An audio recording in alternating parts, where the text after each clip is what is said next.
Welcome to Dream Stories by Dasha, your space for sleep, calm, and gentle night stories. Here you will find everything for your best sleep. If you enjoy this channel, don't forget to subscribe and like this video so you don't lose this place of peace. Now, close your eyes and slowly let go.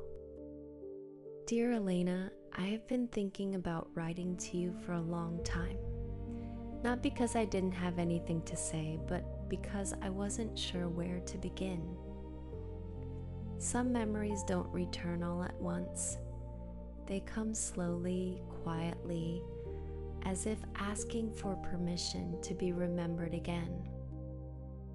And lately, I've noticed something. They come back more often now.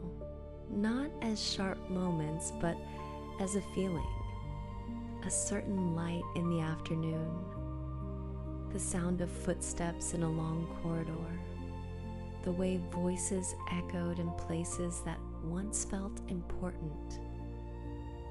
You remember the Institute, don't you? It seems like such a distant time now, and yet when I think about it, it doesn't feel like the beginning of my life. It feels like the last moment when everything was still open, before decisions started closing things one by one. We were young, not just in age, but in the way that we believed there was still time. Time to choose, time to understand, time to change something if it didn't feel right. I remember the building very clearly. Long hallways. Large windows that let in too much light in the mornings, and that constant noise of people moving somewhere, always in a hurry as if everything mattered more than it actually did. Back then, I didn't think about the future in any serious way. It was something distant. Something that would happen later without asking too much from me. I think that's why everything felt so light. Even the difficult things didn't seem permanent. They were just part of the day. You and I spent so much time talking. Do you remember? About everything. About nothing. About people we barely knew, and people we thought we understood completely. There was a kind of certainty in those conversations, not because we were right, but because we believed we were, and maybe that was enough. Sometimes I try to remember when exactly things began to change, not the big events, not the decisions, just the moment when the feeling of openness started to disappear. I can't find it. It didn't happen all at once. It happened quietly, like a door closing somewhere far away. And at the time, I didn't even notice. But now, looking back, I understand. That was the moment my life began to take a direction I didn't fully choose. I'm writing this to you because you were there, because you saw everything as it was, or at least as it seemed. And maybe if I write it slowly enough, I can finally understand it too. I think the first time I noticed them was not important at all. That's the strange thing about certain moments. They don't feel significant when they happen. Only later do they begin to matter. Daniel was easy to notice. He didn't try to stand out. But everything around him already did that for him. The way he dressed, the way people spoke to him, the quiet certainty in his voice, as if he had already seen the path ahead and simply needed to follow it. I remember the first real conversation we had. It wasn't special. nothing dramatic. We spoke about classes, about the schedule, about things that didn't leave any lasting impression. And yet, after that, he began to appear more often, not by coincidence, but not in a way that felt forced either.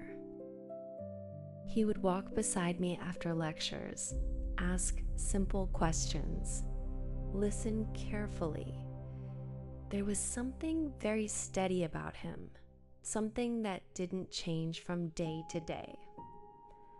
At the time, I thought that was a good thing. Maybe it was. Alex was different. I didn't notice him right away.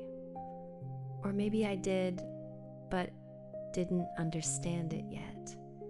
He wasn't part of the same circles, didn't speak loudly, didn't try to be seen. But when he was there, it felt like something shifted slightly. The first time we spoke, I almost don't remember what it was about, but I remember the silence between words. It wasn't uncomfortable, it wasn't empty, it felt real. As if there was no need to fill it with anything unnecessary. After that, I started seeing him more often too, not because he tried, but because I began to notice. And once you notice something like that, it becomes difficult to ignore. I don't think I understood what was happening back then, not clearly. It didn't feel like a choice, not yet. Just two people, two different directions, and a time in life when everything still seemed possible. If only we had known how quickly that changes. There is something I never told you, Elena. Not because I was hiding it from you, but because at that time, I didn't even know how to name it. With Daniel, everything was clear. Too clear, perhaps. He was present in a way that made life easier to imagine. He spoke about the future as if it was already arranged somewhere, waiting to be stepped into. There was comfort in that, a kind of quiet safety. When I was with him, I didn't have to question much. I didn't have to wonder what came next. Everything seemed to move in a straight line. And for a while, I thought that was what peace felt like. But then there was Alex. And with him, nothing was straight. Nothing was arranged. Nothing felt certain enough to hold on to easily. He didn't offer direction. He didn't offer answers. He offered presence, and I didn't understand at the time how different that was. We would talk after classes sometimes, not planned, not regular, just moments that happen without warning. He never filled silence quickly. He let it exist. And somehow that made it feel less empty. I remember once we were walking outside the institute, it was late, the kind of evening where the air feels softer than the day, and even the noise of the city seems far away. We didn't speak for a long time. At first I thought it was awkward. I remember wanting to say something just to break it, but he didn't seem uncomfortable at all. He just walked beside me, as if silence itself was enough. And at some point, I stopped resisting it. That was new for me because with most people, silence felt like something to fix. With him, it didn't. It felt like something you could stay inside without needing to escape. I don't think I realized then that this was already becoming something. Not a decision, not a choice, just a feeling that began to exist more often than I expected. And the strange part, Elena, is that I didn't compare them. Not consciously. It wasn't a matter of choosing between two people at that stage. It was more like standing in two different kinds of weather. One predictable, one uncertain. And I didn't yet understand which one I was beginning to breathe more easily in. But I think somewhere inside me, I already knew, even if I didn't want to admit it. I still remember the moment everything began to tilt. Not dramatically, not in a way that anyone else would have noticed. It started as small conversations at home, quiet questions, carefully chosen words. My parents never demanded anything directly. That was never their way. Instead, they would speak about possibilities, about stability, about what makes sense in life. Daniel was mentioned often, at first casually, then more and more clearly, as if his name naturally belonged in the same sentences as my future. He has a good path ahead, my father once said. He is reliable, my mother added. No one asked me what I felt, not directly. It wasn't necessary. It was assumed that I understood, and I did understand. That was the difficult part. I understood exactly what Daniel represented. A safe life, a predictable life, a life that would not cause worry. And somewhere in all those quiet conversations, I began to feel something strange, not resistance, not rebellion, something softer. A kind of distance forming inside me whenever Alex came to mind, because Alex didn't fit into any of those conversations. He didn't represent anything practical. He didn't give anyone reassurance. He didn't offer structure. He only existed in moments that didn't translate well into plans. And slowly, without anyone saying it out loud, that became a problem. I remember one evening when Daniel and I walked home together. He was talking about the future, our future, as if it was already shared. He spoke calmly, confidently, about work, about where we might live, about what life could look like in a few years. And I listened.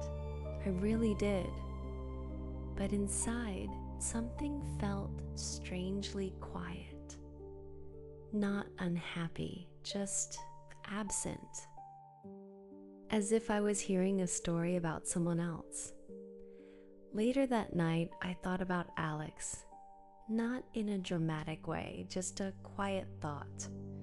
A memory of silence between words. A feeling of not needing to explain anything. And for the first time, I felt something uncomfortable. Because I realized I could not bring that feeling into the life everyone was building for me. It didn't fit. It didn't translate. And slowly, I began to understand what kind of choice was forming in front of me, even if no one had called it a choice yet. I didn't make the decision on a single day. It wasn't a moment where everything suddenly became clear. It was more like something slowly losing its softness inside me, day by day, without sound, without drama. At home, everything continued in the same quiet direction. Daniel was mentioned as if his place in my life had already been gently confirmed by time itself, not forced, just assumed. And the more it was assumed, the harder it became to question it. Because questioning something that everyone already believes feels like creating unnecessary conflict. And I wasn't someone who wanted conflict. I told myself that this was enough, that enough was not a small thing, that stability was something to be grateful for. And in many ways, I was grateful. Daniel was kind, consistent, present. He never made me feel uncertain about how he felt. There was comfort in that, a deep, quiet comfort that asked nothing difficult from me. But Alex was still there too. Not physically all the time, not in obvious ways, but in the background of my thoughts, like something that had not finished speaking. And the strange part was this: the less I saw him, the clearer he became. Not as a person I needed, but as a feeling I couldn't explain away. I remember one evening very clearly. I was sitting alone and I realized I had not heard his voice in a while. It should have felt normal. It should have felt like life simply moving forward. But instead, I felt something I didn't expect. Not sadness, not longing. Something quieter, a kind of awareness, as if a part of me had become slightly out of sync with everything else, and I didn't know what to do with that. It never does. Conversations continued. Expectations became clearer, and slowly, without anyone saying it directly, the direction of my life began to narrow. Not violently, not suddenly, just gently, like a path that slowly stops offering side roads.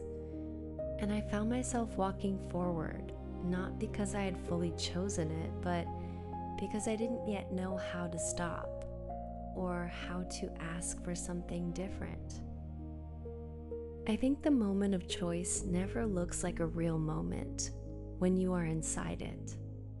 There is no clear line, no obvious turning point, just a quiet accumulation of everything that has been building for too long. Daniel proposed it in the simplest way, as if it had already been decided somewhere outside of us, and he was only giving it form with words. He spoke calmly, warmly, about a shared future that sounded stable and complete. He didn't pressure me. He didn't need to. Everything around us already supported his certainty. My parents were happy, relieved even. They saw everything that I was supposed to see: safety, structure, a life without unnecessary risk. And I understood them. I truly did. That was the most complicated part, because nothing about it was wrong. It was just complete in a way that left no space for uncertainty. And somewhere inside me, I began to realize that uncertainty was exactly what I had been carrying without knowing how to explain it. Alex did not appear in those conversations. He never was part of them. But that didn't mean he was gone. He existed in a different place in my mind, not as a plan, not as a future, but as a feeling I could not fully translate into words that made sense to anyone else. I remember the day I said yes, not because I was certain, but because everything around me felt already decided. and refusing it would have meant stepping into something I had no language for. Daniel was happy, genuinely happy, and I told myself that this mattered, that this should matter, that choosing stability was not the same as choosing wrong. At the time, I believed that love would follow decisions like this, that it would grow slowly inside the life I had chosen, that I didn't yet understand something important. Love doesn't always arrive after a choice. Sometimes it stays somewhere else entirely, waiting, or disappearing quietly. I didn't know which one it was for me, and I didn't ask. Life after the wedding did not change in any dramatic way. That was the first thing I noticed. There was no sudden shift, no clear feeling of before and after, just continuity. Daniel and I built a life that looked, from the outside, exactly as it was supposed to look. A home, routines, shared responsibilities, quiet evenings that passed without conflict. He was still the same person. Steady, reliable, kind in a way that never required effort to notice. And I tried. I truly tried to feel what I believed I was supposed to feel.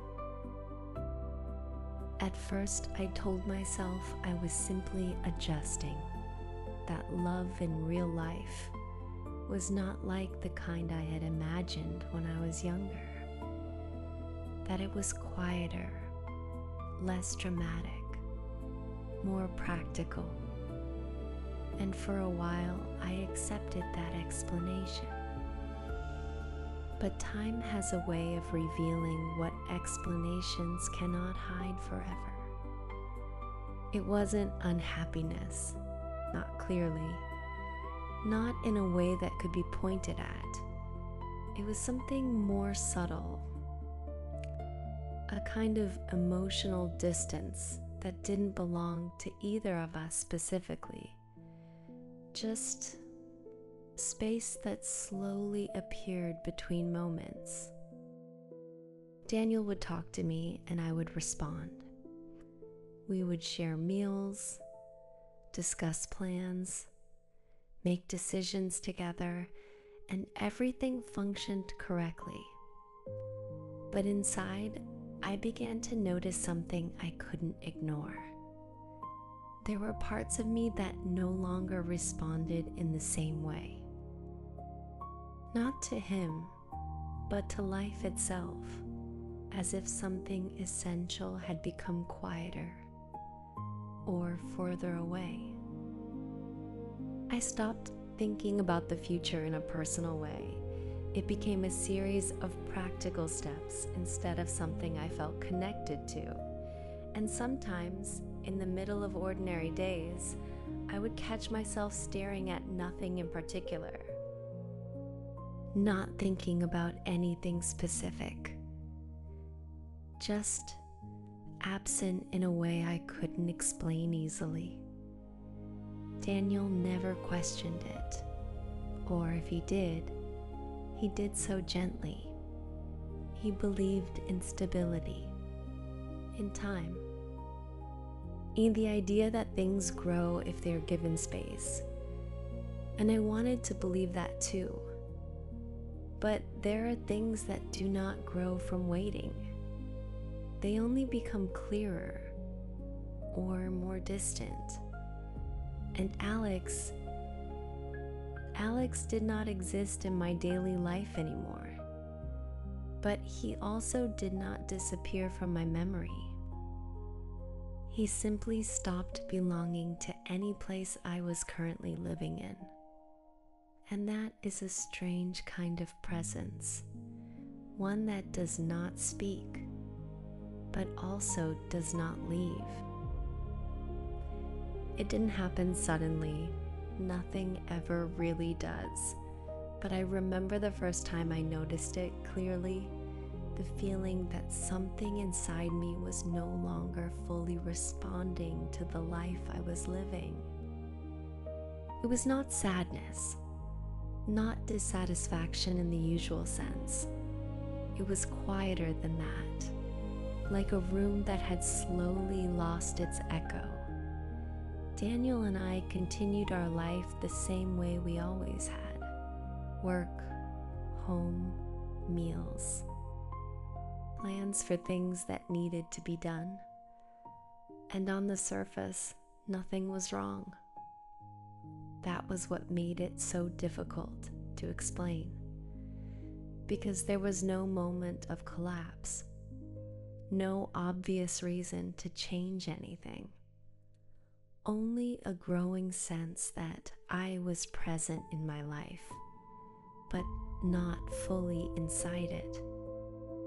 I would listen to conversations and understand every word. I would respond correctly. I would smile when it was appropriate. And yet, somewhere behind all of that, there was a feeling I couldn't ignore anymore. As if I was observing myself from a small distance, not lost, just slightly disconnected. Daniel remained kind through all of it. He always did. If he noticed something was different, he never forced it into words. He believed in patience, in time, fixing what doesn't immediately feel right. And part of me wanted to believe that too. But time was not changing what I thought it would change. Instead, it was making something else clearer. That what I was missing was not something I could name easily. Because it was not about what I had. It was about what had quietly faded from within me long before I understood it. Sometimes, in the middle of normal days, I would find myself thinking of nothing in particular. And in those moments, I felt the absence more strongly than anything else. Not painful, just undeniable. Like a truth that doesn't need to be loud to be real. And Alex, he was no longer a part of my world. Not in any practical sense, but he had become something else. A reference point I didn't consciously choose. A reminder of a version of myself that had never fully disappeared. And I began to understand something I didn't want to admit. It wasn't that I had forgotten him. It was that I had built a life where certain parts of me had no place to exist anymore. I wish I could say there was a clear ending to that life, but there wasn't. It ended the same way it was lived, quietly, without warning that anyone would recognize as a final moment. Daniel's death was sudden. There was no long illness, no preparation, no gradual understanding that something was coming to an end. Just a phone call. Just words that didn't immediately feel real. I remember sitting very still after hearing them, not crying, not reacting in any obvious way at first, because the mind does not always accept reality at the same speed as life delivers it. People came, spoke, organized things, offered comfort in careful sentences, and I moved through all of it as if I was following instructions I had not written myself. At the funeral, I remember looking at everything around me and feeling something strange. Not only grief, but distance.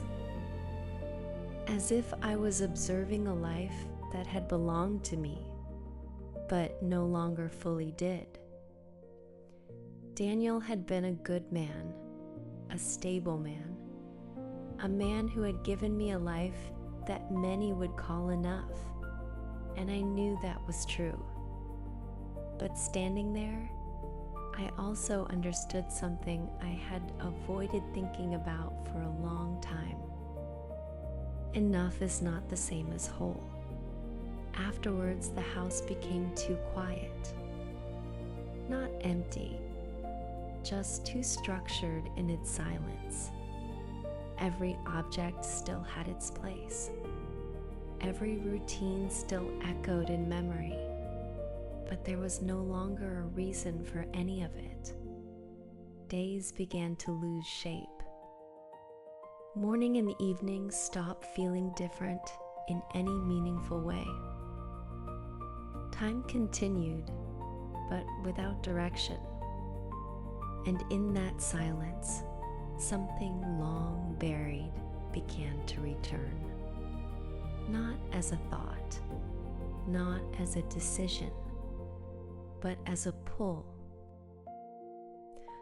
A quiet awareness that there was somewhere I had left part of myself behind, somewhere that had never fully stopped existing in my memory. And for the first time in many years, I began to think about going back. Returning felt less like a decision and more like something that had been waiting for me to accept it. I didn't plan it carefully. I didn't tell myself a long story about why it made sense. I simply understood one morning that staying where I was no longer felt like continuation. It felt like repetition, and I was no longer sure what I was repeating, so I went back to the city where everything had begun. The Institute was still there in a way that made me feel slightly smaller just looking at it, not because it had changed, but because I had. The streets were familiar, but they didn't belong to my present life anymore. They belonged to something softer, something unfinished. I stayed in a small place not far from the old center. I told myself it was temporary, that I was just looking around.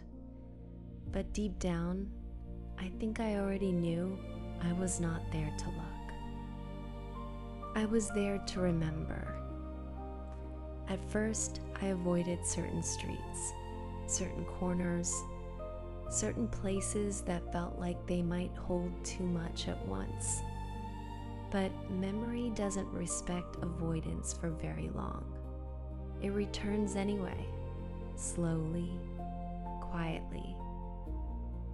Without asking permission, I would walk during the day, just to feel movement again, just to have something simple to do with my time. And sometimes, without expecting it, I would stop in places that felt familiar without clear reason. Not because I remembered them clearly, but because something inside me reacted before thought could explain why.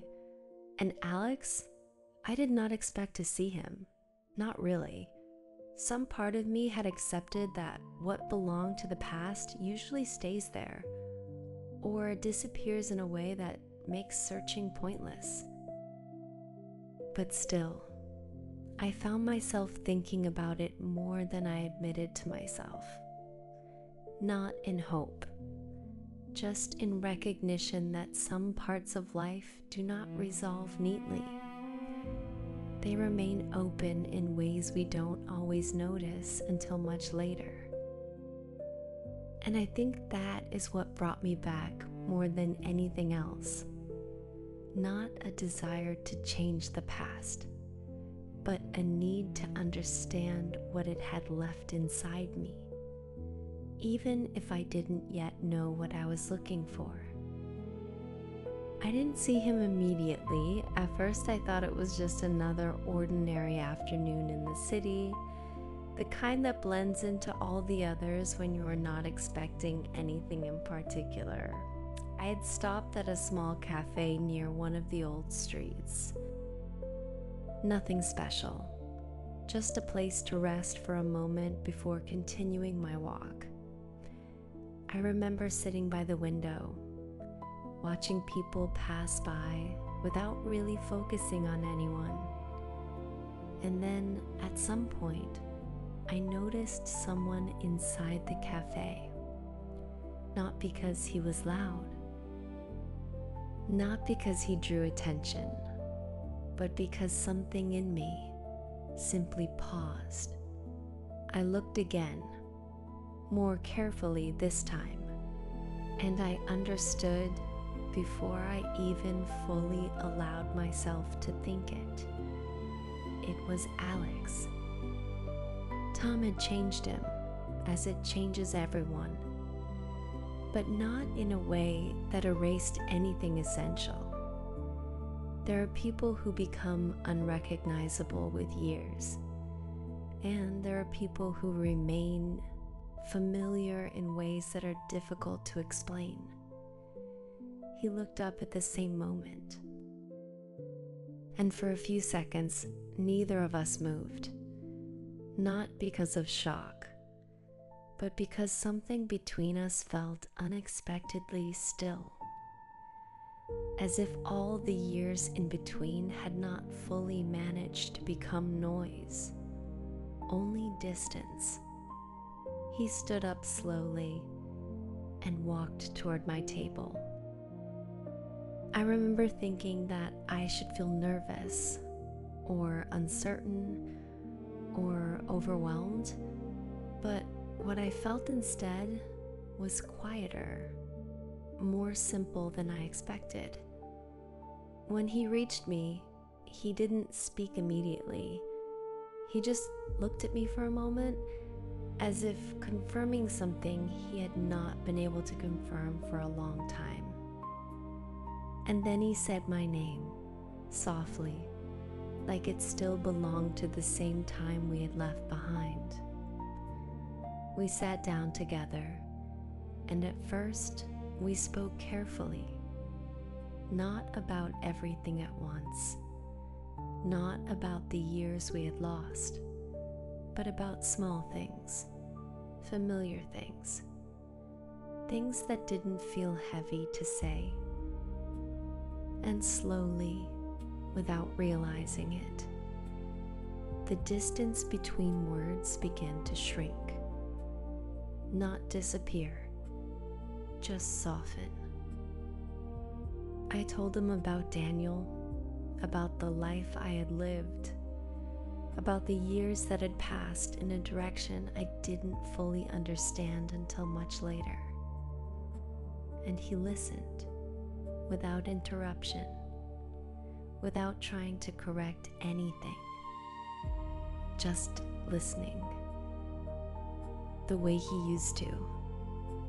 And when I finally asked him what I had been afraid to ask myself for years, there was no dramatic answer, no declaration, no sudden turning point, only a quiet truth that had been there all along. Some lives don't end where we expect them to. They simply continue differently than we imagined. When we left the cafe, we didn't make promises. We didn't decide anything about the future in a formal way. We just walked for a while, side by side, like people who are not trying to return to the past, but also no longer pretending it never existed. And in that silence, I understood something I had not understood before. Not everything in life is meant to be chosen once. Some things are simply found again, after time has finished explaining what it needed to.